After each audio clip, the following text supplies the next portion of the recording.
arrows in that way, always. And it looks like we're officially live. Welcome to another episode of the Uncensored Entrepreneurs. Today we have our special guest, Tony Ferraro. He's an experienced entrepreneur, CEO, and business and life strategist. Tony works with success-driven people, aligning their life and business with their dreams through strategic thinking and doing. So please stay tuned, and we'll see you on the inside.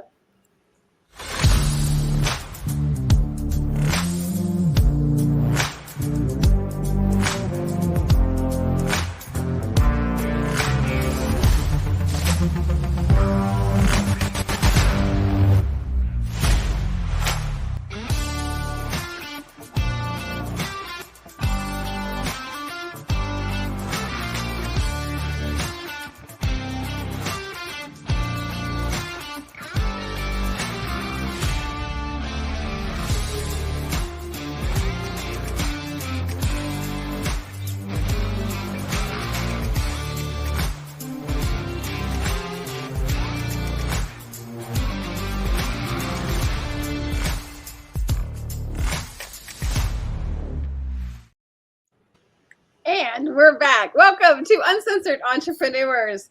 Whoa, we got a guest today. I am so excited to host Mr. Tony Ferraro with us today. I don't know if my internet is cutting in and out or if I'm like choppy, so you'll just have to let me know. But I met Tony a few years back. He was doing a project with Jordan Adler. He is also, on top of being an experienced entrepreneur and buying and selling businesses and being a CEO and doing all these amazing things in the world, he was also a publisher. He got into the publishing world. And I met him when he was doing a book series called Momentum Makers.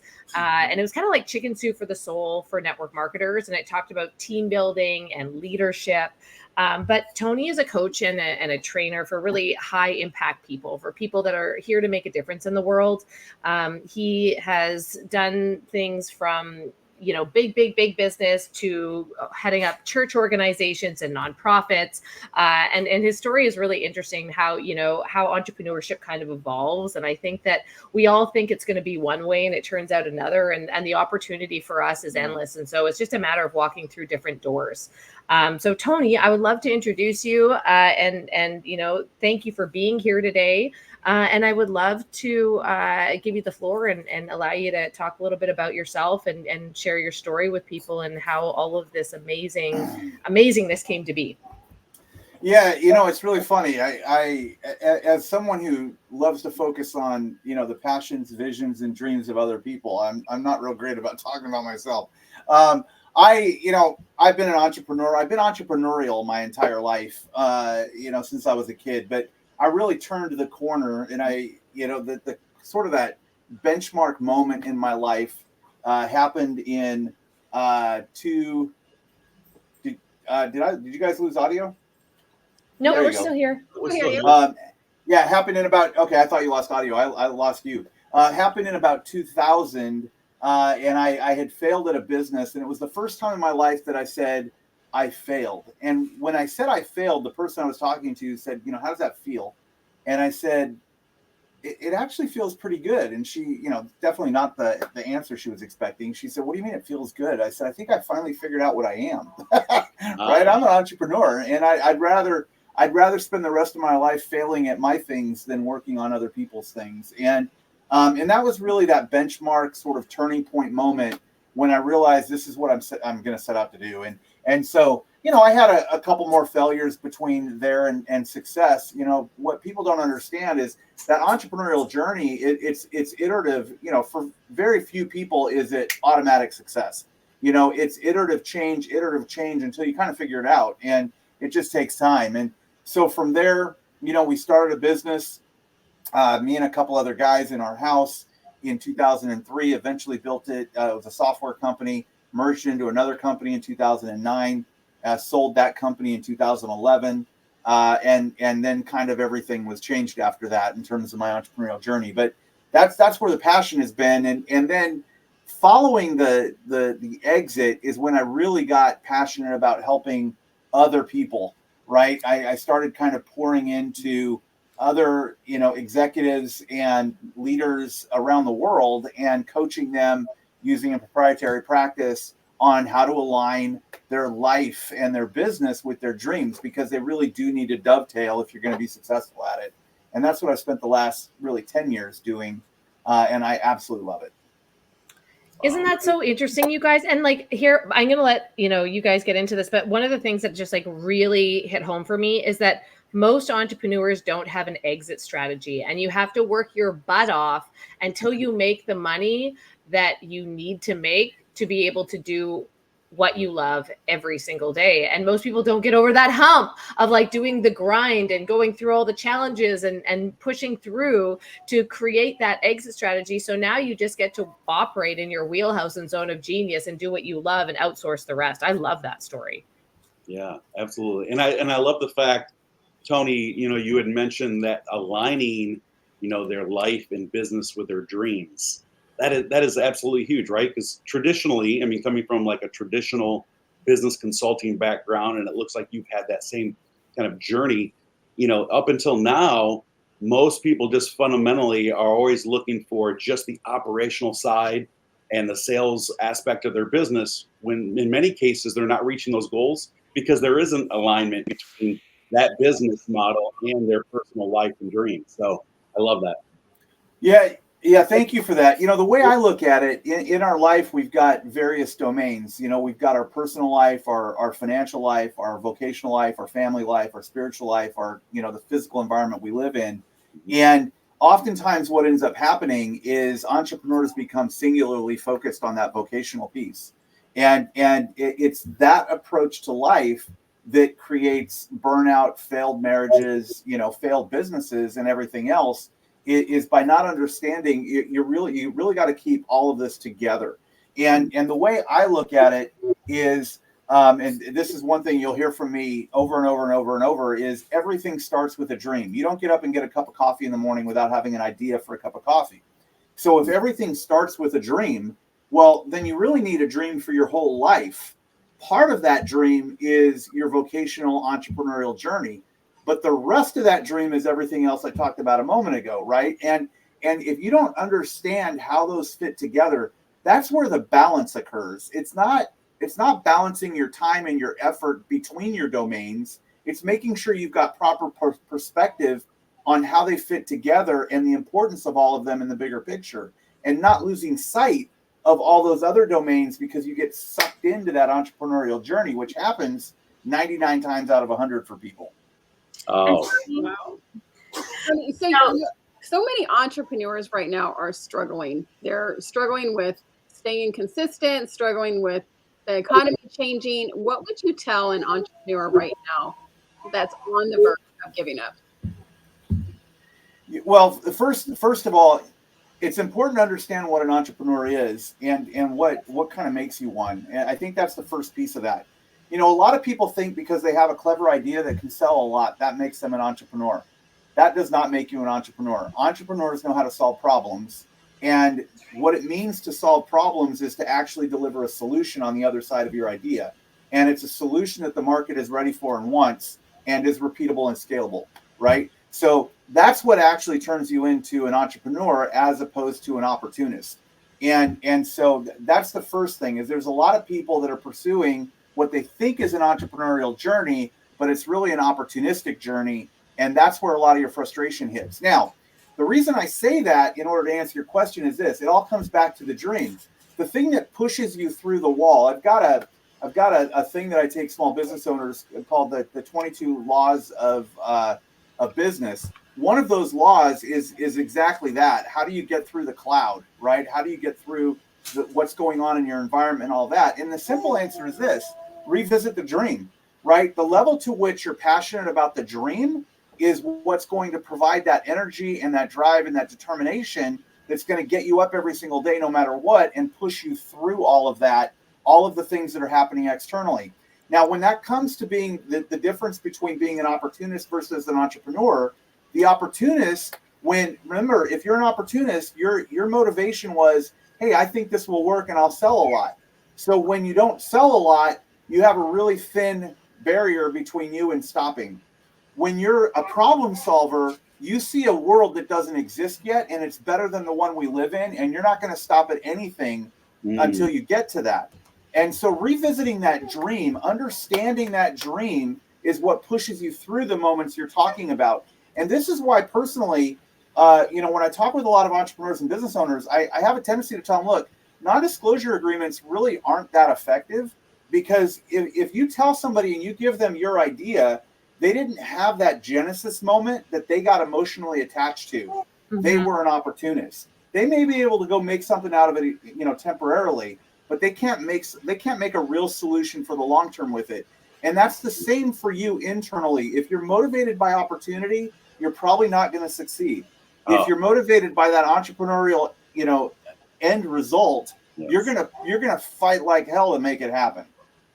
Yeah, I love that. Wow. Boom. I love that. And that concludes our episode today on Uncensored Entrepreneurs. Yeah, I was gonna say that concludes our show right there. No, I absolutely love that. There's when you mentioned before, right at the very beginning of that, because that was all just beautiful, Tony, by the way. When you had mentioned about, people keeping things separate when really they should all be intertwined. I always like to use that analogy because I love cooking, right? And you think of each little individual ingredient that you're preparing for this ultimate meal, when really the focus should be, the ultimate meal. You need to do these little things, right? But we get so hung up on one little stage, or we try to keep the buckets separated. People talk about buckets all the time. My faith is a bucket, my business is a bucket, when really they all intertwine. And when you can do that, when you can put them all together, all these ingredients into one beautiful recipe, then that's when you find harmony and everything that you've been talking about as far as that alignment goes. I absolutely love that. Yeah, and I fully agree. And that's one of the things, like when I work with individuals as opposed to teams, although we do a dream board with teams too, but when I do a dream board with an individual, that's one of the things I focus on is, look, the dream's got to be complete. It can't just be a boat, and it can't just be a destination, and it can't just be a bank account. It's got to include the rest of you. You're a bucket of many parts, right? And they've all got to go together. So, really, again, in those 22 laws I talked about, one of them is just really understanding yourself. What are you made of? And if you're about to embark on an entrepreneurial journey, and you sit down and you put the problem up there, and you put your solution up there, and you ask the question, how is this going to change people's lives? Why are their lives going to be better? If you can't say yes to the following question, you shouldn't be doing it. So what's the question? Is it worth your life? Yeah. Wow. Is it worth your life to do this? Because here's the deal. The most valuable asset you have is your time. You're never getting that back again. You're going to lay in a bed one day staring at a ceiling getting ready to die, and it sure as hell had better been worth it. And so the truth is, if you're sitting back as an entrepreneur and you're saying, I've got an idea for some new widget, and that widget's not worth your life, then don't start. Wow. Yeah. I love that, Tony. And I was going to ask you too, going back to that alignment piece with the dream that we all would have. And everybody's dream obviously is a bit different. But what I see for myself and a lot of other entrepreneurs is that we're trying to make this dream happen, and we are staying on that grind and that hustle bus. And I know you said, we have to be focused on all those areas. So how are we able to distinguish, moving, aligning all those three pieces that you mentioned, and still, going towards the dream that we have without, killing ourselves, or like you said just a moment ago, was it worth it? Yeah, it's really good. And I'll tell you, the simple answer to that is this. And actually, there's 6 different domains. So there's 6, right? And typically, if somebody asks you, what's the dream for your life, you tend to have a single answer for that. And it's typically stuff oriented. The trick to getting to real life satisfaction and fulfillment, because you'll never get to, quote, balance. The trick to getting to fulfillment is you need a dream for your family life. You need a dream for your vocational life. You need a dream for your financial disposition, your spiritual life, the area you live in, and your personal life, which is your physical, intellectual, emotional, and spiritual component. You need a dream for each one of those, and then you ask the question, how does that roll into a master? Now, once you've got that, that becomes really your template. Okay, this is my template. Now I'm asking the question, what I'm about to embark on, or what I'm about to do, how is it going to impact that? Because if what I'm about to do doesn't get to that, then I shouldn't be doing it. And one of the other things I kind of go through, I won't go through all 6 right now, but I've got the 6 stages of strategy. The first 3 are strategic doing, the second 3 are strategic the first 3 are strategic thinking, the second 3 are strategic doing. The first part of strategic doing is discipline, knowing your absolute yes to the exclusion of everything else you do. And so when you say that this is my absolute yes, and now I want to do this, I could do this, I might do this, or this is an idea, you've got to ask it and test it. How is it going to impact this ecosystem over here? If it's going to be a negative impact and take this ecosystem from a green to a red, it's a no for me. It doesn't matter how opportunistic it is. It's a no because it's disrupting the most important thing that I have, which is my whole life plan. I love that. Ooh, that is good. Woo. Yeah. It's important to have that holistic view, right? That holistic view, because money isn't everything. I mean, money makes life easier. It provides you options. But if your dream is to have children and have the freedom to be at home with them, like realize that there are sacrifices that come with building business. And, you know, sometimes you can't be totally present with your kids in those moments. And, you know, Tony and I had a conversation about this previously, you know, about the difference between how men think about business and how women think about business. And as nurturers, we come in and often, you know, we have a really hard time. You have that, you know, what they call mom guilt, where you're guilty when you're not working, that you should be working, and you're guilty because when you're with your kids, and then when you're working, you're guilty that you're not with your kids. And so this holistic view of what success actually means is so powerful, because it's not always, and you're going to go through different seasons and different chapters in your business, right? It doesn't have to be all in all the time.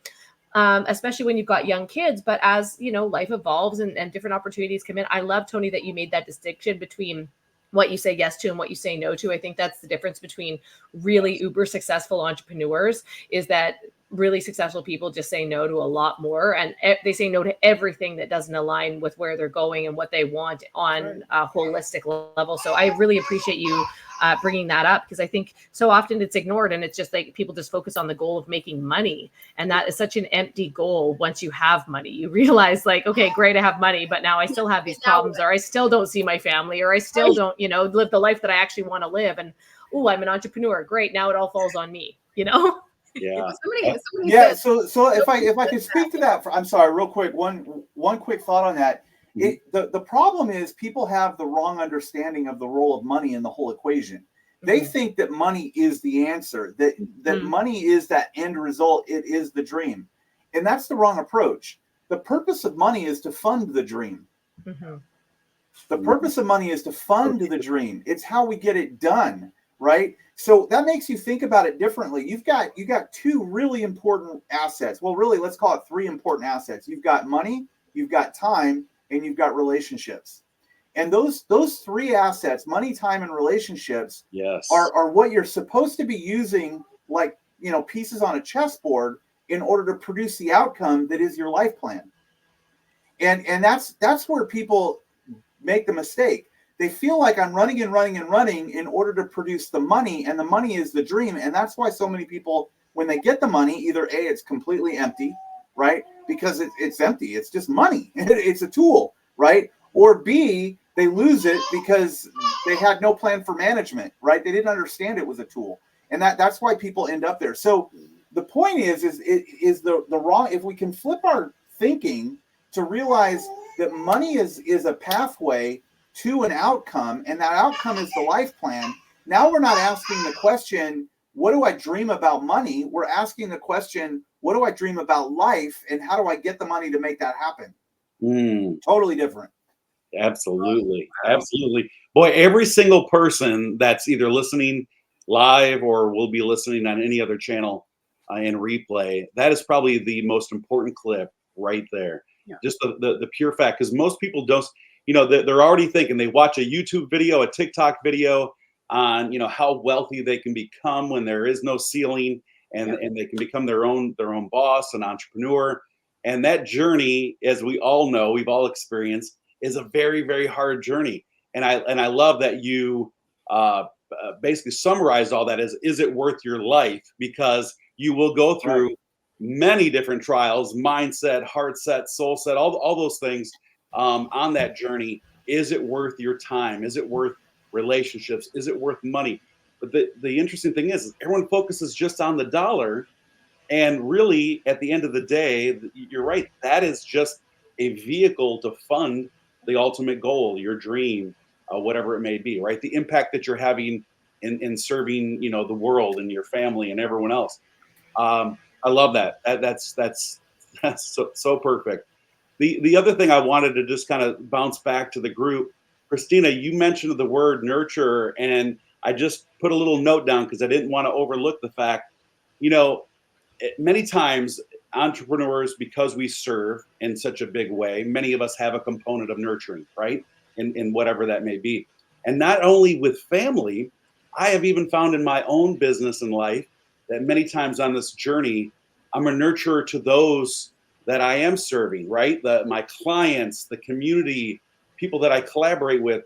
And that can become overwhelming too when you continue to overserve and then you find, you know what, I'm losing time, I'm losing, traceability, my goals seem to be out of alignment, as we talked about earlier. So what are your thoughts around that, Tony, just in general throughout your successful journey? How do you balance out the effort in serving, right, versus something that's monetized and continuing to focus on that path? Well, again, it all comes back to really understanding those domains I talked about now, and your time management. Again, time is the most valuable asset you've got. You'll never get more of it. You can't get it back once it's spent. So spend it wisely, right? So if you figure every person has 12 hours a day to use towards something, and you've got other 12 hours to sleep and take a bath and whatever else, so you got 12 hours every single day. Wait, Tony, you got 7 days a week. Like you What's shower, that? we have to shower every day. Yeah, exactly. You've got 7 days a week, and you've got 4.3 weeks per month. So you've got 364 investable hours in your month. 364. Wow. So if we go back to what I said, I know that's a perspective change right there by itself, right? I've got 364 investable hours every single month. How am I? That's a tool. That's a resource. How am I going to use it? Right. So the question is now, you've got 6 domains that I talked about: personal domain, physical, intellectual, emotional, and spiritual health. You've got your vocational domain, how you produce and contribute to the world. You've got your family domain, which changes over the course of time. You've got your financial domain, which resources and creates all this. You've got your community, and then you've got your physical community. You've got these 6 domains that you're going to take those 364 hours and split it into those groups. Now, remember, you've got an outcome that's called your life plan or your dream that you're trying to get to. Mm-hmm. So how do you budget those hours to produce that outcome, given that you only have 364 of them? It's simple math, right? And sitting down and figuring out percentages. This percent of my time is going to be invested in my entrepreneurial journey. But this percent of my time is going to be invested in my wife or my husband or whatever to make sure that I still got that at the end, right? And this percent of my time is going to be invested in that giving proportion, right, that you talked about. It's whatever your dream is, whether it's philanthropic work, whether it's service-based in the community, whatever it is, you've got to just work through the budget of that and get your goals and basically build a dashboard so that you can see, are you hitting those things or are you not? And then make your adjustments accordingly. So true. And, unfortunately, many people just don't even have, it's one of the things that we see as coaches when we're first working with someone. Many don't even have that dashboard that you mentioned, right? That they ultimately have this dream, this idea, this vision. They have potentially small little vehicles that they've been able to adopt to get them to that destination, right? They're making some money along the way, but it's having that dashboard, as you just stated. And I love that. And also just being really in tune with the time that you allocate to each one of those things, because, at the end of the day, it is really hard. Like I said, as a nurturer, my ultimate goal would be just to serve the world, right? And we know in order to do that, that takes a great deal of wealth. It takes time, it takes collaboration and leverage and all types of other things in order to make something like that happen. Yeah, and I'll say, part of it is about getting real with yourself again. There's sort of a continuum, if you will, between the highly sort of tactical thinker and the highly visionary thinker. And Yeah. where you are on that spectrum, the further to the visionary you become, the harder it is to be disciplined. And the harder it is to live by systems, the more contrived things like dashboards feel, et cetera, et cetera. And that's where it's very, very difficult.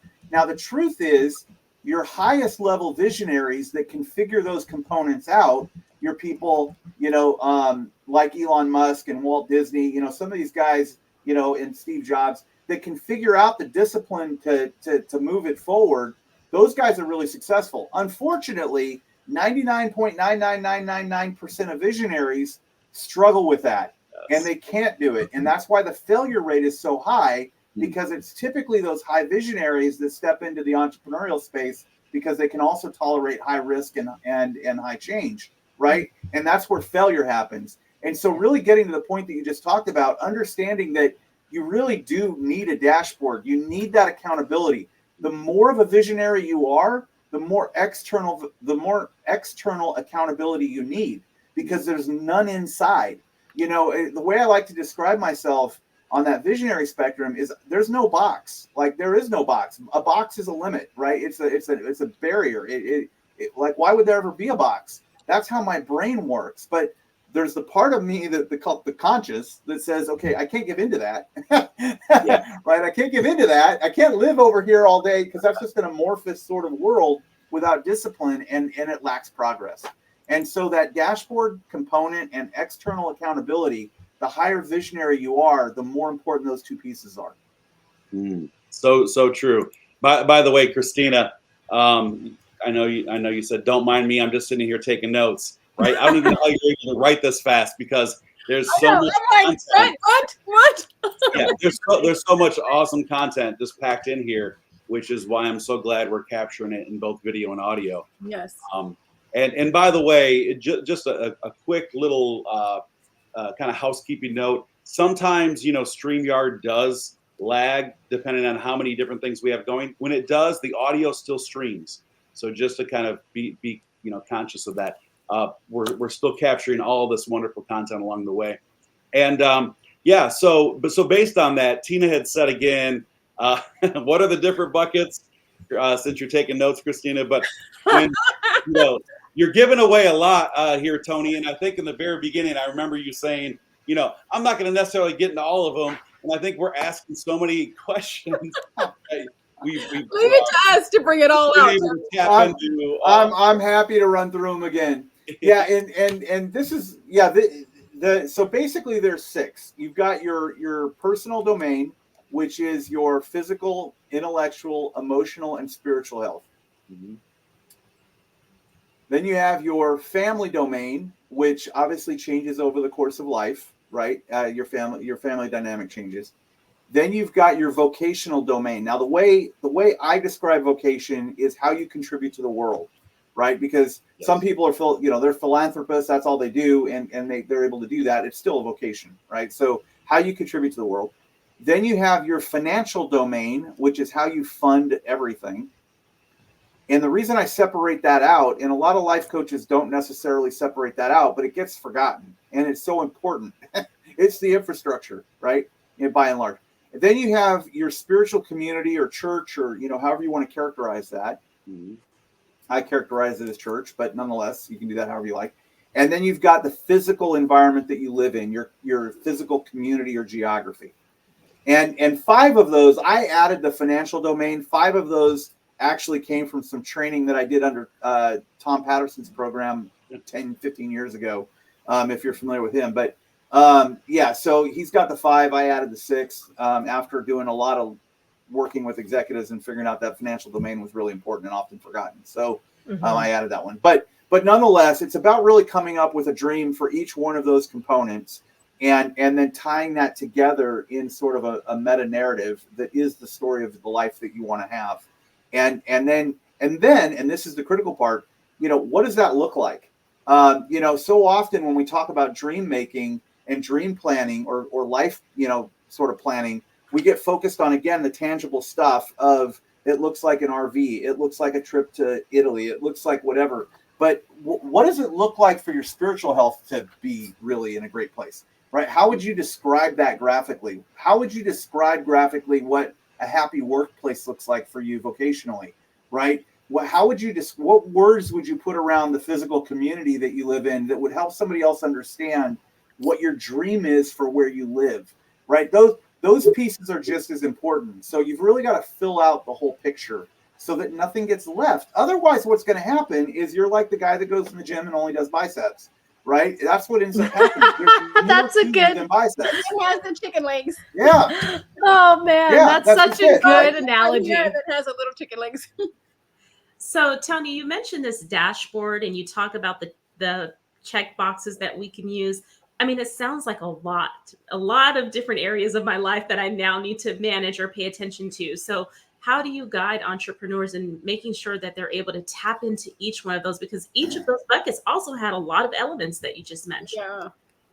Yeah, they do. And so, you know, I don't want to be salesy, but I've got a 2-day process that I take people through.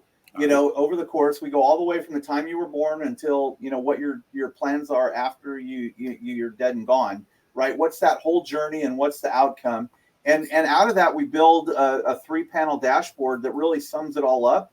And we create a metric system that helps you really know day to day, how are you doing against that red, yellow, green? You know, are you moving towards health or away from health? And then, of course, you've got the outcome of an actual, now let's put a 6-month, 1-year plan together. These are the things you need to go do in each one of these areas. And again, that separation of the buckets is what causes so much problem for people, right? Mm-hmm. If everybody's got a to-do list for their, a set of goals and to-dos for their vocation. Everybody successful has that. Some people have a similar thing in their marriage or at home. Very few people, or maybe they have it for their finances, but few people have that for their family. Few people have that for their spiritual life, right? We don't do the same thing. So in that process, we really do that, and we create the practice and habit of thinking that way. And then the nice thing is we also build a filter. And this is the most important piece, right? Is like, okay, I always tell people when I go through this process, the whole 2 days we just spent was to really get to the filter. That's what this is really all about. And in that filter, we've got about 9 different metrics that we're looking at. Your life experience, your hopes, your skills, what your dreams and your outcomes are, and basically your financial goals. Now that we have this filter, we're going to look at, what do you want to do? Well, I want to go start this company. Okay, how is it going to take advantage of your life experience? Do you have the experience to do this? A lot of people have a lot of really great ideas, but they have no experience, network, or relationship to pull that off. You're starting with the cards against you, right? Mm-hmm. How is it going to impact your core values? Is it going to promote them, or is it going to detract for them? If you have as one of your highest core values family, and the entrepreneurial journey you're about to go on is going to require 80 to 90% travel for the first 3 years, that's probably not in alignment. That's right. You're going to get divorced, or you're going to be depressed. Right? So let's look at your core values. So many people say, I have core values, but they don't operationalize them in their decision making, right? They don't make decisions based on their values. And so all their values get compromised, and they don't know why they're miserable. It's because all your values are compromised, right? So we check what you're embarking on against that. And then we look at your hopes and your dreams. What's the propensity that what you want to do is going to make that happen? And what's the probability of success on that? Because you're going to invest your most valuable asset, your time, in trying to pull that off. So, there's more. I won't go through it all, but we create a filter that then is a snapshot filter. You can put it in a wallet and go, okay, I'm thinking about doing this. What's it do here? What's it do here? What's it do here? What's it do here? It sounds complicated, but it gets very simple. Wow. And the good news is, right, so all you visionaries that are listening in, you can reach Tony at www.tonyferraro. That's FERRARO.com. And he can help you with this dashboard, right? Because we know the visionaries, 100%. They really have no place in sitting there creating the dashboard for themselves. And you'd even have alluded to that earlier, Tony. You said you talked about Jobs, you talked about Elon Musk, and many other very smart individuals that have built huge organizations, legacies. But they've always hired people to do some of these things, right? So when you do find a gap, it doesn't mean you're out of business. When you find a gap, it's being smart enough to understand that you could hire other people to actually help you with those gaps and to be able to leverage the outcome, right? 100%. I mean, that's Maxwell's law of the lid, right? You're not going to be the best at everything. Yes. You don't need to be. You just need to know how to hire the right best. Yeah. Absolutely. I love that we're talking about Yeah. this, because I think so many entrepreneurs forget about the lifestyle that they live. And I'm such a huge advocate of making money around the life that you truly want to live, the location, what you want to do on a daily basis, and sometimes we have to be flexible about what we thought that dream was, and coming to a place where we evolve when we find these challenges, or we, like Tony said, we're problem solvers. That's what we do. We continually problem solve throughout different economies, throughout different eras. And when we see a problem in the economy that we can solve, then we just reinvent ourselves and adjust course. And so many people think it's just like a one-time game, it's a one-time thing. And we always use that example of Netflix versus Blockbuster, but it's true that we're constantly evolving. And if you can be somebody that can think ahead and solve problems for the future right now, you'll be very, very successful in what you do, but you have to be adaptable. And I say this all the time, that Darwin said that it's not the strongest or the most intelligent that survives. It's the species that adapts the fastest to its current circumstance. And if we take that on as entrepreneurs and we're constantly evolving, then we're able to create sustainable business. And that's where people get frustrated, is that they work so hard to create this one thing, and then that one thing peters out, and they're like, oh, well, maybe I'm not cut out for this. And they take it personally, as opposed to, hey, what's next for me? What's in store? Because Tony, we were talking about that, earlier, in that you have evolved so much in your different roles and taken on different things, and all of the different failures that you've gone through have actually led you down the line to where you are now.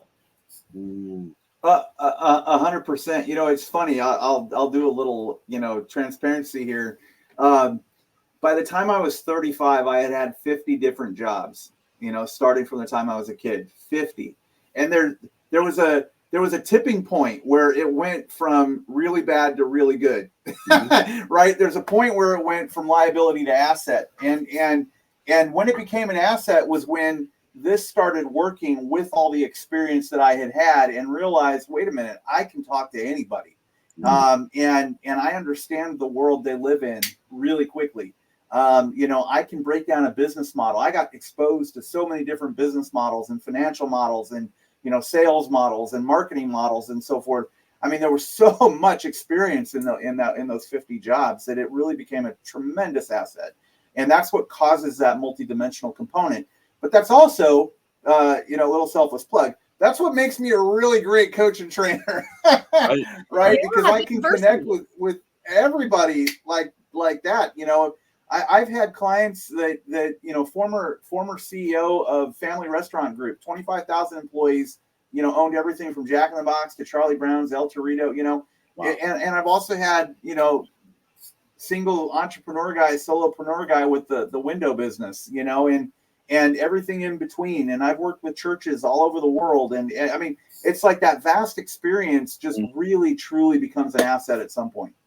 Yes, absolutely. It does. I talk a lot. I mean, everyone knows they're probably sick of me saying or hearing me talk about personal branding all the time, right? But every single one of those experiences weaves into that, into your personal brand and who you are today, and the outcome that you're able to serve others with. And likewise, my resume is right there with you, Tony. And I laugh sometimes because my wife, she still works in corporate America, and everything's very structured. It's black and white, especially in her department, the financial, right? The finance department.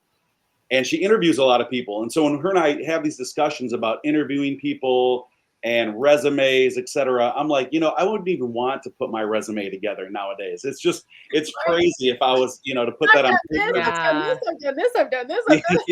It scares me even. But you're absolutely right. It can be a weakness as well if you're not able to tap into those and to really create alignment with each one of those pieces to draw out of them all, right? So, absolutely. It's funny. It's funny. My wife used to be the VP of HR for Billabong, the clothing company. So I've got the same household. And I took the disc one day. You guys might be familiar with the disc. And my results literally said, "Do not hire." Don't touch this guy. That's hilarious. That is so true. That's Yeah. Pretty pipe John. And I said, So do not "You're hire. right. Yeah, don't hire this person." absolutely. Awesome. I love it. This Wow, what is great Yeah. really good stuff. information in this power-packed hour. Yeah. Right. Yeah. No, really good stuff. And I'm sorry. Go ahead. No, go ahead, Tony. Go ahead. Let's keep. You got the floor, man. It's Yeah. all you, baby. What's this? Yeah. The thing is, this is. I guess I'll go through those 6 steps now. I wasn't gonna, but I will. The 6 All steps right. of strategy. and I knew we could get it out of it. There we go. All right. This is what I'm doing it Robert for a really reason. wanted. This So, is end result. So one of the things, one of the core things that I really teach, and I'm really, really, really, really passionate about is that there's really 2 components to strategy. And most of the time we think of strategy as, quote, planning for tomorrow today. Strategy gets limited to the planning component, right? And I think that there's more to it than that. So I break strategy really into 2 groups. There's strategic thinking and then there's strategic doing. And the strategic thinking part involves, first of all, like I said, everything starts with the dream. So the first part of strategy is the dream. You've got to have what I call your strategic framework in place, the chassis, if you will. That's your vision, that's your mission, and that's your core values, right? You need to understand, where you're headed, how you plan to get there, and the character you're going to have along the way, because those are the guiding principles, right? So that's the first step of strategic thinking, is really that dream component. The second piece is what I call direction, which asks the question, where am I in relationship to the dream? This is so important for young entrepreneurs, and this is where so many people fail. They they don't take the time to stop and look backwards first.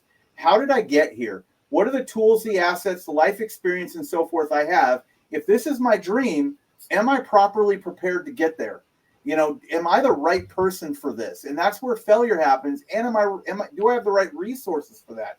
Where am I in relationship to where I want to end up? That's the direction component, the second part of strategic thinking. The third part is the discernment piece. That's the plan, right? What do I need to do to actually get from where I am to where I want to go?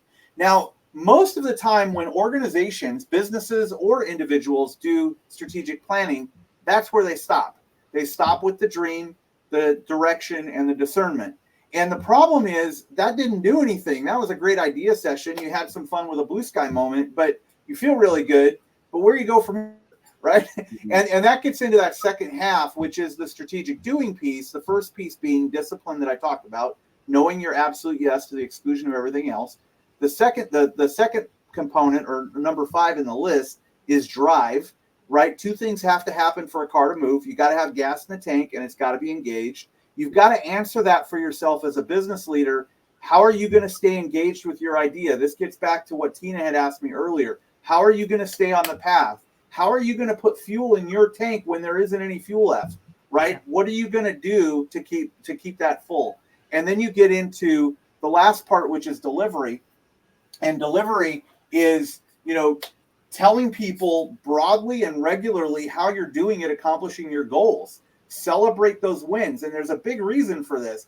A lot of people are very shy. We start out on an entrepreneurial journey often with, some kind of imposter syndrome because we haven't proven it out yet. So we don't even tell people when we're winning along the way because we haven't gotten to the end result and we're not fully convinced inside of our heart that anybody cares what we're doing.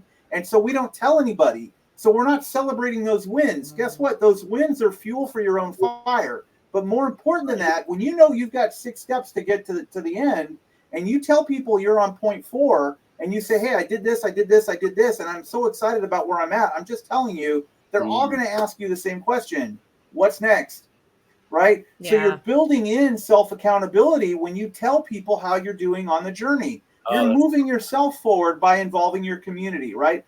So here's why I brought that up in all of this. That whole exercise, right? All those different parts of strategy, if you will, if you can get focused every single day on asking yourself, what is my dream? Where am I in relationship to it? What's my plan for the next step? What am I being distracted by anything? How do I stay on course? how am I going to put fuel in my tank today? Because I don't have any. I'm waking up. I'm feeling the doubt. I'm feeling what everybody's telling me around me.